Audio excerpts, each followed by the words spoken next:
Welcome back to A Couple Two Trees. So today, with this being the very first official episode, besides the intro, I wanted to talk about one of the most basic things when it comes to a real estate transaction, which is the MLS, the Multiple Listing Service.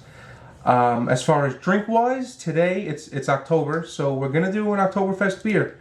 When it comes to Oktoberfest beers, I don't have any particular one that I get. I just kind of get them all. We have like this one. I have this one. I have this one. Ridiculous. But today we're going to go with this one because I don't particularly like cans. It's the last one, so I kind of just want to get rid of it. Blue Point Oktoberfest. To spice it up, I am going to put it in this ridiculous glass. So let's just do that. Hopefully we get a good pour in this thing here. Not bad pour, huh? Alright. Oh, see? Give us a beer fest. It's the crazy part that gets you at the end. Prost! Jesus. So, let's talk about the MLS. So, multiple listing service, it started about 100 years ago, like I said. It started as a bunch of realtors would get together in an office or a conference or under a tree, wherever. They would get together and they would pass information about houses that they had for sale. They would trade information with one another and see if, hey, if you're working with a buyer, I have this, why don't you, let's make a transaction.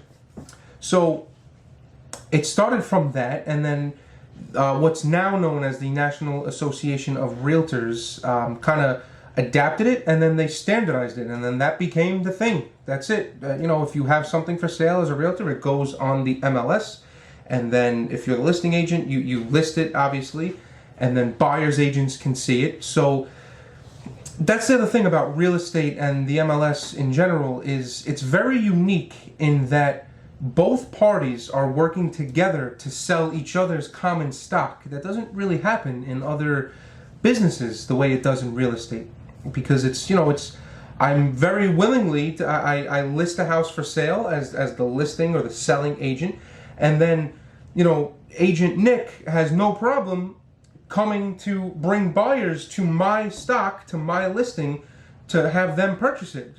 We both make the money from the commission on it. Both parties are happy. Really, all four parties are happy. Both agents, and then the buyer and the seller.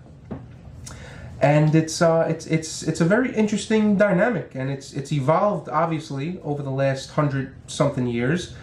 Now everything is obviously a phone, a click of a button. You could have full access to any house for sale in the country just on your cell phone, no matter where you are. And so you searching on Zillow or Trulia, you may feel like the MLS is, just one American MLS.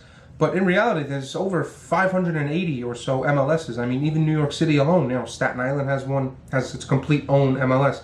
Brooklyn, complete own MLS. Queens, and so on and so forth. So, it's just evolved, it's segmented, it's become its own little thing. And now, if you want your property to be seen, you have to get it on the MLS. When you try for sale by owner, you're skipping that huge aspect of essentially where every realtor goes to see what's for sale. The second you're working with a buyer, you jump on the MLS and you look for what they're looking for.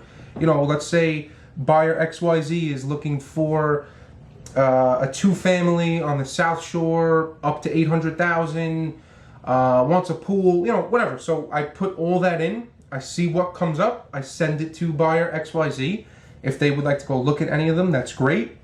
If none of them are good enough at the moment or whatever, then I subscribe them to that search. Now, every time a house hits the market that has those parameters, it automatically gets emailed to buyer XYZ. And then, sure enough, hey, Joe, I saw the one you emailed me. Let's go check it out this weekend. Okay, done deal. That's how you get your house sold. So on the other side, right, when you're the seller and you have, let's say, that two-family South Shore, you list it for $799, so it falls within that price range. You check off, you got a pool, whatever. Let's say I'm your listing agent, right? I list it, boom, the second it hits, the agent Nick, because he had that he has the buyer looking for that, they get the email, and now all of a sudden Agent Nick calls me up, hey, what's going on? We'd like to come see the house, blah, blah, blah, blah. So that's how it works. MLS, it's the backbone of real estate transactions, really. And, you know, that's about it. So cheers to our first lesson. Cheers to Oktoberfest. Let's try to get this without getting crushed by the air bubble.